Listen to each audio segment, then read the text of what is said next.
Okay, so I've just seen a video on TikTok and I don't appear to be able to stitch or duet it to be able to kind of give my opinion and my answer directly to the person who's posted it. So the video is asking how a force-free trainer would deal with a dog biting and latching onto them. What they're basically wanting you to say is that you'll take the dog and you'll physically remove them from it, implying that you would use force. But I think what we all need to pay attention to is the fact that actually if you are contacting a qualified behaviourist, so a clinical animal behaviourist, maybe a full member of the APBC like I am, the Association of Pet Behaviour Counsellors, okay, we work off a vet referral.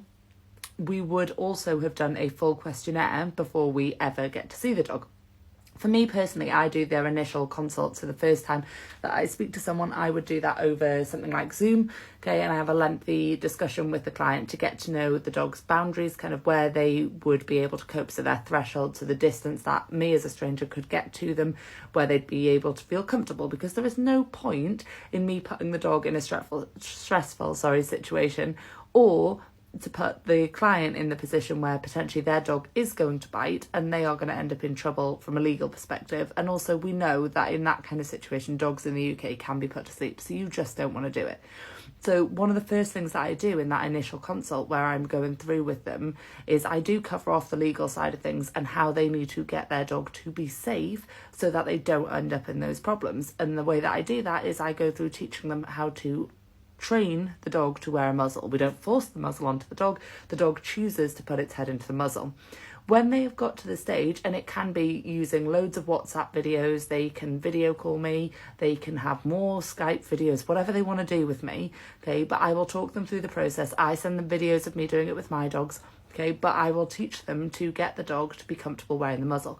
When we get to that stage, then I will go out and start working with them face to face. I don't avoid working with those clients. The vast majority of the clients that I work with are overseas rescues with fear-based aggression issues.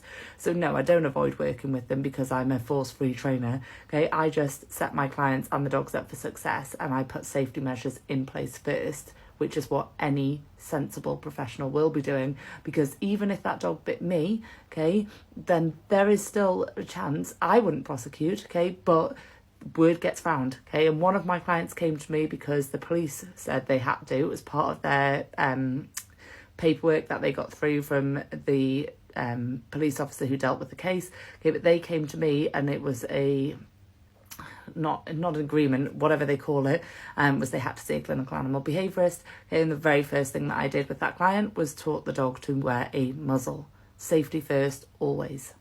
It's not about egos.